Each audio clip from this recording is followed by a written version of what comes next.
Hello, everyone, and welcome to this session on breaking down food. So we're going to get to the nuts and bolts of food and the food systems and what we need in terms of ensuring we're building transformative food systems that supports people and planet. My name is Tolu. I'm a clinical professor of global health and sustainable urban development at the University of Cambridge. And just to set the scene a little bit, why is food important, right? We know that we're seeing a rise in non-communicable diseases globally. Diet-related diseases kill almost 11 million people annually. In addition to health, we also know that food sits at the nexus of health and climate. So we know that we can achieve health co-benefits through climate mitigation if we focus on food systems. Now, we've seen a rise in novel medications, the GLP-1s, to address the obesity epidemic we have globally, and we're seeing this rising in demand and globally. We also, on the other hand, have seen recent government transitions and an emphasis on the importance of food systems and the importance of ensuring people have access to nutritious and affordable health systems. And really, affordability is key. We will get down into the nuts and bolts of many of these issues to ask, if we want to ensure people are healthy and we want to make sure the food system is transformed in ways that are good for the planet, how do we do that looking at the consumer side of things? How do we do that looking at the market side of things? What are the opportunities for technology, etc.? So we will start off with opening remarks, and then we will have a discussion with the esteemed panelists. Our opening remarks will be from His Excellency Minister Chirag Paswan, the Minister of Food Processing Industries in India. This will then be followed by a discussion between the speakers, who I'll introduce after the opening remarks. Your Excellency. Thank you. Namaste, everybody. This is Chirag Paswan, Minister for Food Processing Industries, India. Thank you so much for giving me this opportunity. I've got everything penned down so that I don't miss on anything, because this is one of the most important topics that we are sitting here to discuss. So, distinguished guests, it is both an honor and privilege to address this gathering at the World Economic Forum, a platform that has long been synonymous with advancing collective solution to the world's most pressing challenges. Today, we come together to address a matter of critical and universal importance, the stage of global food security and nutrition. The question before us is not merely how to feed the world, but how to nourish it sustainably, equitably, and resiliently. Food, as its essence, is not just sustenance. It is the foundation of human progress. It shapes health, drives economies, and fuels society. Yet, today, our food system is facing unprecedented challenges. The statistics are both staggering and alarming. Malnutrition in all forms casts a long shadow across every region of the globe. Alarming 2.8 billion people, a third of humanity, cannot afford a diet that meets their nutrient needs. By 2030, projection indicates that nearly 600 million people will remain undernourished, thwarting our efforts to achieve the Sustainable Development Goal of zero hunger. But hunger is only one part of the complex question. We are witnessing a double burden of malnutrition, where undernourished coexist with overweight, obesity, and diet-related non-communicable diseases. This paradox can be found even within individual households, highlighting the intricacy of addressing malnutrition in all forms.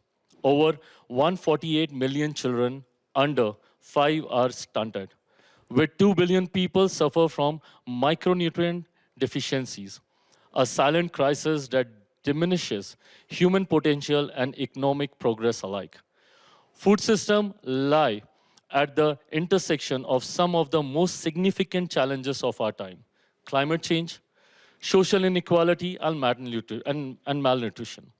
Yet, they also hold the solution. A sustainable food system ensures access to nutritious food for all without compromising the resource of future generation. At the heart of this transformation lies the RISE framework. RISE, R-I-S-E, the RISE framework, where R stands from resilient food system, strengthening the food system to withstand crises like pandemic, conflicts, and climate events, using innovative research to ensure stability and security for all. Where I stands for inclusive livelihoods, empowering smallholders, farmers, and marginalized community through growth strategies that promotes equity and sustainable income. Where S stands for sustainable production and consumption, adopting nature-positive agriculture practice, promoting healthy diets, and reducing food waste to protect resource and benefit ecosystem. And finally, E stands for equitable access to nutrition, ensuring the right to safe, nutritious, and affordable food for all, fostering better health outcomes and global prosperity. Rooted in the legacy of agriculture innovation, India has transformed to becoming a global agriculture powerhouse. India's greenhouse revolution was a pivotal moment in our agriculture history, propelling the nation from food insecurity to becoming a global agriculture powerhouse. Today, India is the world's largest producer of milk, grains, fruits, vegetables, pulses, and spices, and ranks as the second largest producer of rice, wheat, cotton, sugarcane, fish, and tea. Beyond the Green Revolution, India's Blue and White Revolution further reinforced our position on the world stage. Together, these revolutions have not only bolstered the national food security, but also enhanced the global food supply chain, reinforcing India's commitment to sustainable agriculture development and nutrition. India's culinary tradition emphasizes both nutrition and diversity, as seen in the global adoption of core ingredients like turmeric and millet, now hailed as superfood. India is the leading charge in promoting millets as climate resilient and nutrient dense crop, with United Nations declaring 2023 as National Year of Millets. India is at the forefront of millet movement, producing 15.38 million metric tons in the financial year of 2024. As the world's largest producer with a share of 38.4% of world production, India's value chain initiatives are introducing these to global market where addressing malnutrition and promoting sustainable agriculture. These ingredients intertwined with India's Asian practice like yoga, highlighting the holistic approach to well-being and health. The diversity of India's cuisine, tailored to various climate zones and dietary needs, reflects a deep understanding of nutrition, offering solutions for evolving global health challenges. Even during the pandemic, the traditional remedies like kadha gained global recognition, steering the world towards healthier options akin to green tea. India's rich Ayurvedic heritage is propelling the global nutraceutical revolution. The global nutraceutical market is projected to reach USD 571 million by 2025, and India's share is set to grow significantly, expected to reach USD 34.34 billion in the year 2025, and an impressive USD 64.83 billion by 2030. This remarkable growth is driven by India's traditional Ayurvedic knowledge and support by a robust ecosystem that fosters innovation. Key institutions such as National Institute of Food Technology, Entrepreneurship and Management, NIFTM, Kundli, and Kerala's Nutraceutical Innovation Hub are instrumental in driving advancements in research and development within this sector. India's unwavering commitment to Sustainable Development Goal 2, that is for zero hunger, is evident through initiatives such as Ayurveda Ahar, which is aimed to combat hunger, enhance global food security by leveraging the principles of Ayurveda. India is innovating Paushtik Ahar, that is nutritious food, and functional food that addresses lifestyle disorders, boosts immunity, and provide sustainable nutrition solution. The principle of Ayurveda aligns seamlessly with global nutrition and sustainability objectives. This is exemplified by the initiatives such as Ayush Dietary Advisory by the Kuposhan Mukt Bharat, which is dedicated to enhancing nutrition for children, pregnant women, and lactating mothers. These efforts contribute meaningfully to the broader global health and well-being goals, reinforcing India's leadership in the domain of food and nutrition. India stands at the threshold of immense potential in food security and agriculture. With our abundant agriculture resource, we are proud to be a global leader in food production. However, the untapped potential in food processing offers a remarkable opportunity for us to elevate our position even further. Despite being one of the largest producers in agriculture, we have yet to realize our capacity. We are yet to fully realize our capacity to process these resources, which can be key drivers for global food security and economic prosperity. We invite stakeholders from all the corners of the world to collaborate in India's rapidly expanding food processing sector, where the possibilities of innovation, collaboration, and progress are boundless. Together, we can unlock the true potential of our food system, addressing the most pressing challenges of nutrition, hunger, and sustainability. As we convene today, here, let us reaffirm our shared commitment to building a world where no one goes hungry, where every child grows to their full potential, and where food systems are resilient, equitable, and sustainable. The journey ahead is one of the hope, transformation, and opportunity. As we come together in this shared mission, let us embrace the power of collaboration and collective action. Together, we can break down the barriers to food security and nutrition and build a future that nourishes both people and the planet. Thank you so much. Thank you. Thank you, Your Excellency, for really setting that scene and with the case of India, looking at how we can promote resilient, sustainable, and equitable food systems. I'm going to move on now to introduce our esteemed panel. In the order sitting next to me, we have first Her Excellency Mariam AlMheiri.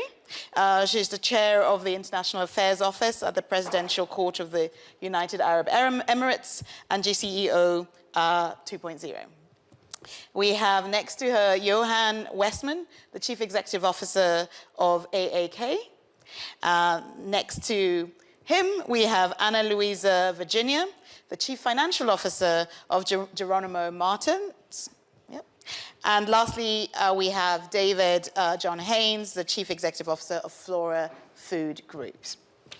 So, Your Excellency, I'm going to come to you first. We've had that scene setting from His Excellency in India. Connecting health and climate, you were both the UAE's former Minister for Climate Change and Environment and the First Minister of State for Food Security. So I think you are very well placed to share some thoughts on the intersection of these ecosystems. How do you see how nutrition can be integrated into food, climate, and agriculture? And can you please share with us some of the progress you've made today? Sure. Thank you, Tolu, and thank you, Your Excellency, for your remarks, and thank you for being here. First of all, when you think of what's happening in the world and the devastation that we're seeing, we've got two big systems to fix. The energy system, and that's why everyone's talking about the transition that we're going through now, and food systems. And I think the more we start thinking about food systems, the more we should actually veer towards nutrition security. The affordability aspect is extremely important, as climate change is really changing the landscape of agriculture. We, for example, as a country, we're a country that doesn't have much water, that we don't do much open field agriculture, or it's very difficult to do that all year round. So that's why we have to turn to innovations. The UAE does have a national food security strategy. We built this strategy with our stakeholders, and we just made sure to look at what's the basket of food items that the UAE, which has 200 nationalities living in it, what are the main items in that food basket? And then from that, what are the items that can actually be grown in the UAE, in the harsh, dry environment, and what doesn't make sense to grow? So this whole, when you think of food security and you think of as well the food loss and food waste aspect, there are so many aspects to think about. And that's why, for example, the UAE has very close partnership, strategic partnership with India in thinking of like a food corridor. And I know this is being built right now, because we think of what are the strengths of our partners, and partnership is really important here. Now, I was also the food lead for COP28, and thankfully we had 160 countries that committed to the food declaration, the COP28 food declaration. Now, that really was an endeavor to get the political will of countries to say, yes, they're ready to change food systems. But saying and implementing are two different things, and this is where we have to turn to innovations. And the UAE partnered, for example, with the Gates Foundation, and this was also announced at COP28. I had the honor of getting on stage with Bill Gates, and we announced a $200 million partnership to really push the boundaries on agriculture, research, and innovation. Because to fix our food systems, we need innovation. And the whole idea is now, and we have a lot of initiatives in that, but probably one of the most exciting initiatives that we're actually working on is it's kind of ChatGPT for food and ag.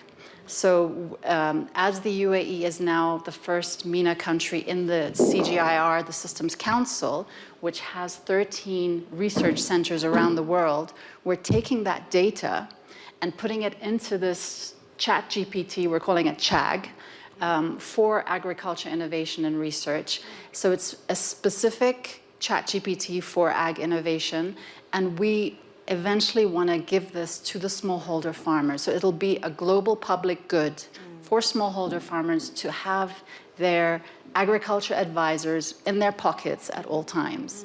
Hopefully by end of May, we'll have the first version up and ready, which we'll be testing, and then going towards COP30, hopefully announcing this to be used. Among so many other innovations, I know we're short on time, but innovation is key to break the food system that we're unfortunately in. Thank you.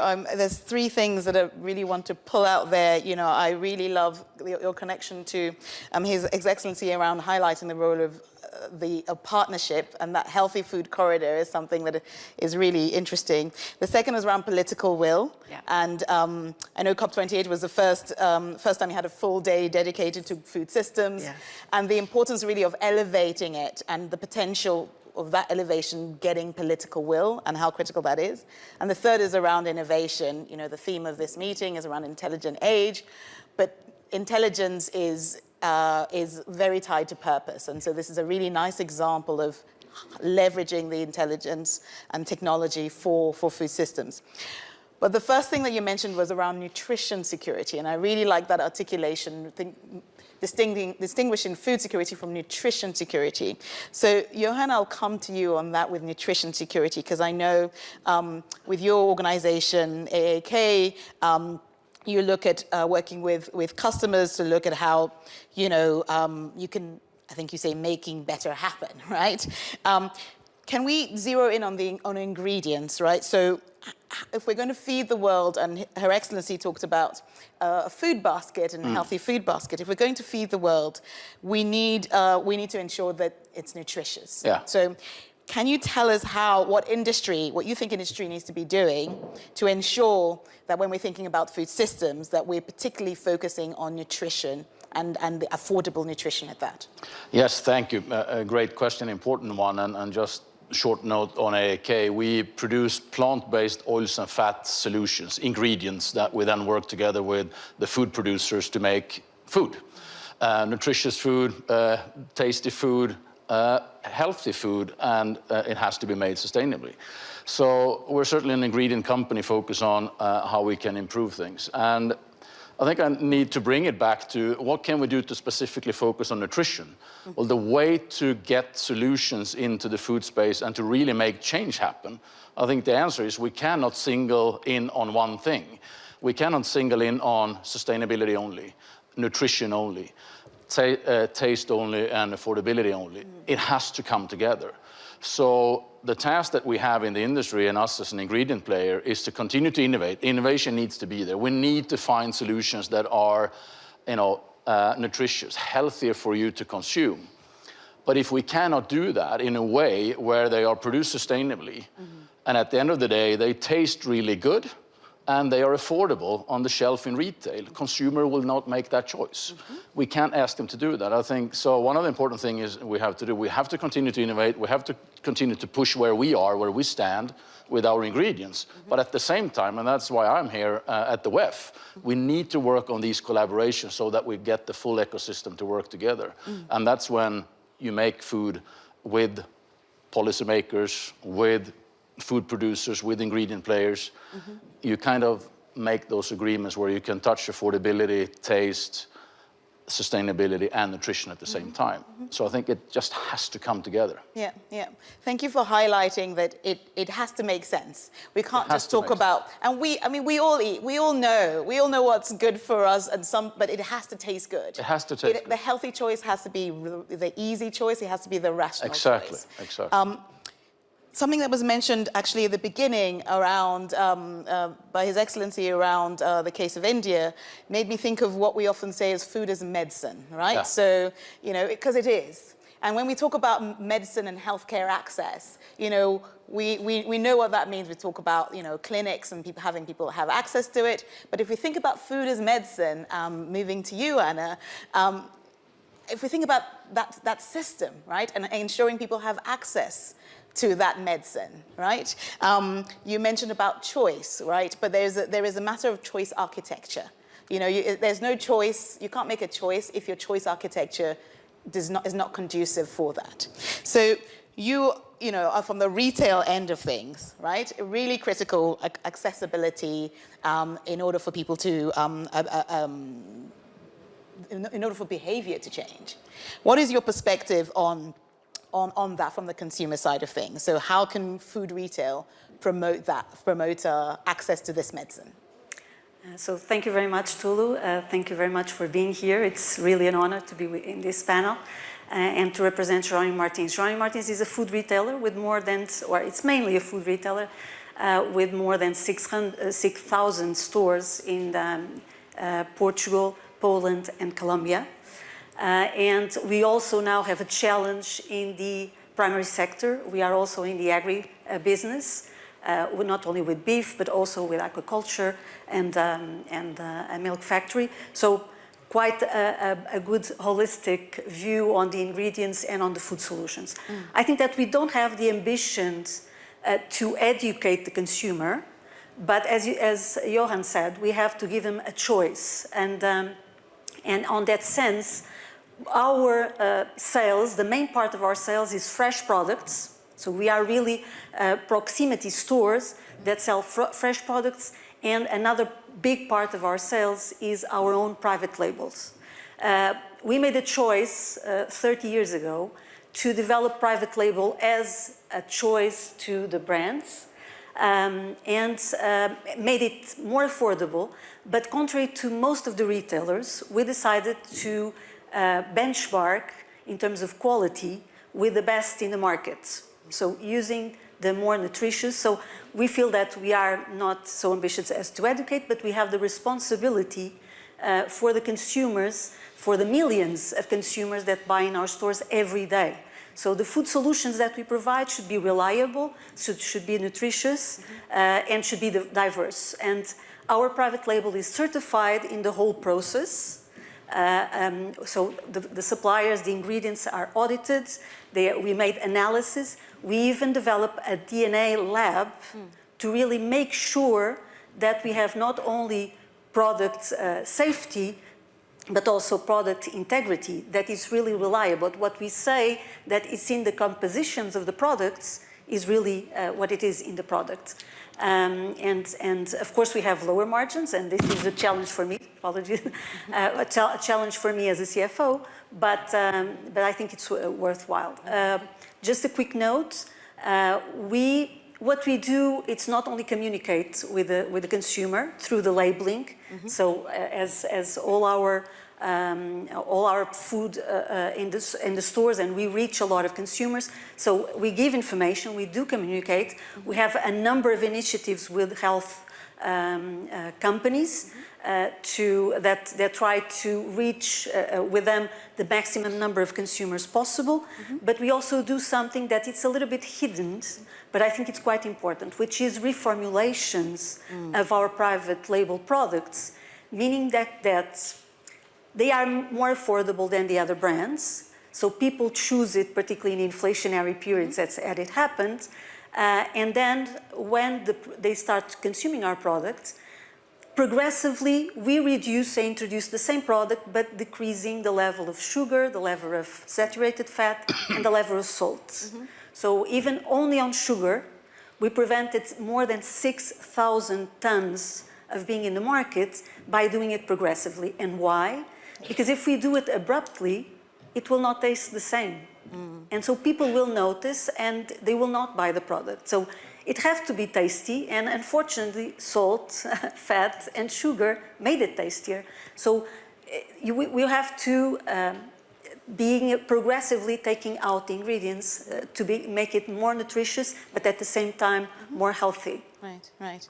So really that progressiveness, and I thank you for highlighting that they're pressures, the external pressures that the food system has to change. And we're starting to see this shift happening globally with policies and regulations forcing and driving this reformulation. But obviously, as a CFO, thank you for also highlighting this needs capital. So moving on to you, David, you're with Flora Group, you're a large brand.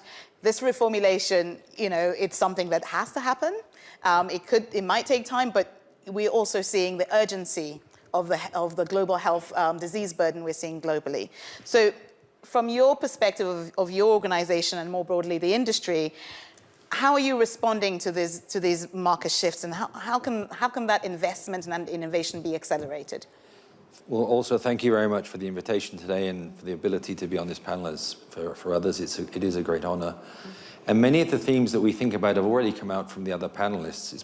But if you think about the world in which we live, and you mentioned it yourself in your opening remarks, we all live in the real world. We go into stores, we buy our food, whether that's here in Switzerland or across the globe, and we tend to buy, as you mentioned, either brands or the other private label products. And by the way, our organization works with both of my other panelists here across the various markets.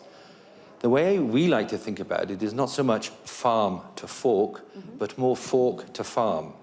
Trying to put the consumer at the very center of our thoughts.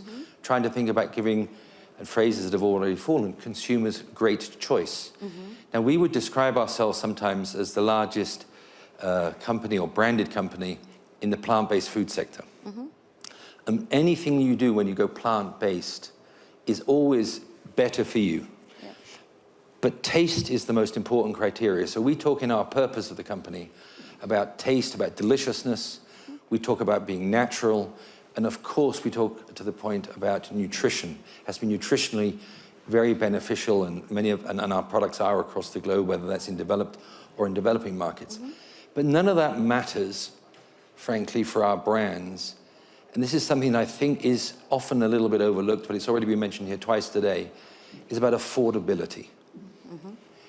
Real mums, real dads across the globe need to be able to afford our products. And one of the things we work extremely strongly on is to make sure that we offer super value for money, whatever brand it is, whichever part of the world we're operating on, or to make sure that we can offer the nutrition to families that they can afford on a daily basis. And I think that's really very, very important as we go forward as the branded good manufacturer. And sometimes, with all these challenges, and this is the benefit of being here at WEF, we can talk to the whole system. Here next to me, you've got someone that sells the products in a number of countries. Here you've got an ingredient supplier. We are all collaborating to work together, and the collaboration we heard about earlier, it is absolutely essential for all of us to maybe put our own interests a little bit on the back burner and to think about the collaboration for this food transition that we all have a responsibility for in these roles that we have to deliver, frankly, for humanity, for the next generation of our kids and grandkids. Thank you so much, David. I want to have squeeze in one more round, right? You know, we've talked about how to, you know, do no harm, right, in terms of our food systems. We've talked about how to do good, you know, in terms of reformulating and actually proactively provide nutritious food. I want us to come on to how to do it at scale, right? You know, because the urgency is there. I'm going to, just a heads up, Your Excellency, I'll come to you first in thinking about policies and how that can drive it.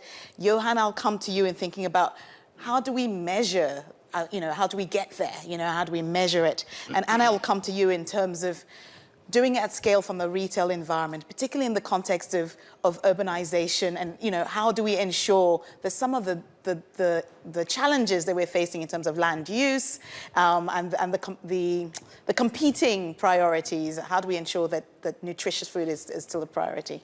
So first, Your Excellency, coming on to the policies, you've alluded to it first earlier in terms of partnerships. Can you say a little bit more about scaling and particularly intersectoral policies? Sure. Because I think you are very well placed in ensuring that different policies are moving in the same direction. Yeah, I mean, as I was working as Minister of State for Food Security previously, and then Minister of Climate Change, and then bringing it to the climate dialogue, what I could see is that it was so complex because you really had so many different stakeholders. I mean, we're talking about retail, we're talking about processing, we're talking about farmers, we're talking about policymakers, communities, and then that cross-section with health. I mean, we all know now that what you eat is what you are, and it reflects on mental health, it reflects on your well-being. So you've got all these angles that you have to look at. And for me, when I think it's not about the lack of solutions. I think we have solutions, but it's actually getting these solutions to scale. And if you remember a few years back, the UAE and the US launched the Aim for Climate. And that whole idea was, how do you bring innovations and how do you identify them to start bringing partners together to actually start scaling up? At COP 29, we then launched Aim for Scale. And this is exactly the idea of taking those innovations and really take them up to scale. So the first innovation package, which we announced, was a $1 billion innovation package on, again, this focuses on smallholder farmers, but on early warning systems, which we thought with climate change happening, how we can help the smallholder farmers really push the needle on being able to supply the retailers and consumers. Now, in the whole innovation idea, to scale up, you need capital. And this is a big discussion that everybody has in all the COPs about how you can get money to where it's needed most. Partnerships is there. And of course, having these kind of rounds and talking to each other. I mean, I'm going to go around and get everybody's cards and say, why don't you come on board on our Aim for Scale initiatives? Because we need the private-public partnerships. I mean, the UAE Gates initiative is really catalyzing this whole idea of scaling up innovations.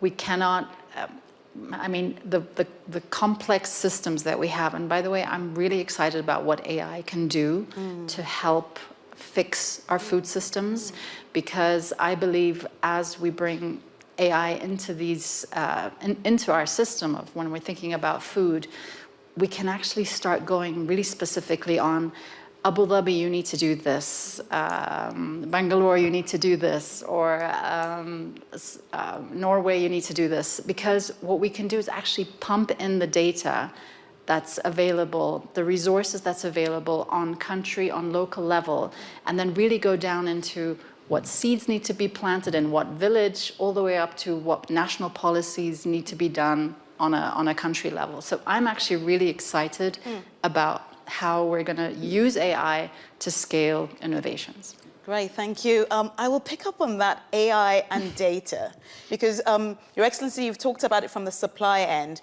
but in order to scale, we also need to apply that innovation to the demand end. So, Johan, can you speak a little bit about how we can leverage data, how we can leverage AI, and make it simple, the metric simple, so that people are actually demanding healthier food environments?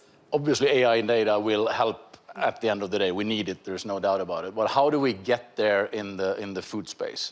I think we need to get to the shelf in retail, right? How do we simplify the choices? How do we get the metrics there? Aligned metrics that we agree on and that are science-based.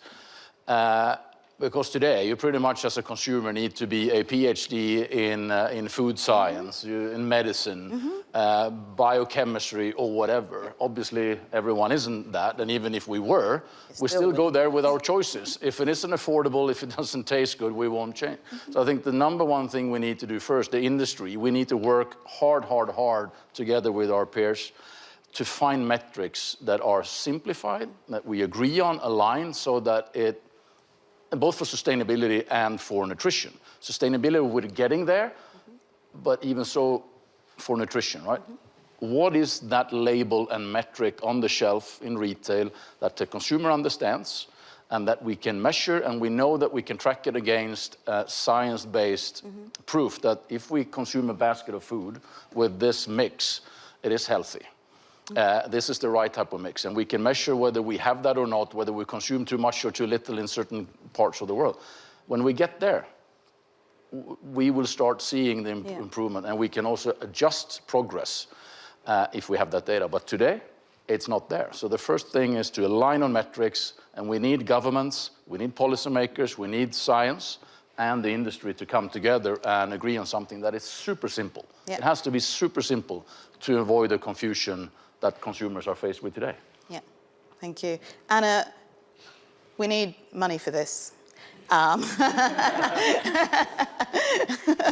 you. Yes, right. You know what's coming here. I think there's an opportunity, from the finance perspective, it's a challenge, but it's also an opportunity. And I don't want to lose the nexus, the health climate nexus in this. So from your perspective, what is the potential to do it, to leverage capital to do this at scale?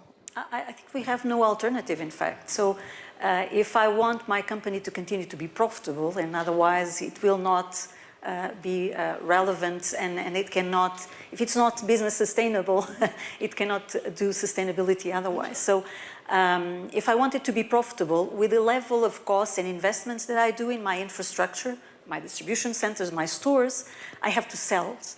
And to sell, I have to have products. And so food security, food quality must be a must. So the question of affordability is a given. So you have to have price. And particularly, we saw this even in Colombia, with the level of inflation. Of course, we had to absorb, but otherwise, if I wouldn't sell, I wouldn't pay, I wouldn't have the same profitability or the same productivity in my investments, so I would not be profitable. So I have to push to sell what is needed and what is really sustainable on the long term. And I think it helps to work in a family business that has a higher, longer perspective than just short-term profit. David, I'm coming to you with a wild card question, because I don't want to lose the equity element of this. And His Excellency at the beginning talked about children and talked about particularly vulnerable groups. So when we're talking about the policy and the innovation and the supply side and the demand side on getting people access, can you reflect a little bit on doing this at scale and ensuring we're doing and not leaving anyone behind? It's a very important point you raise.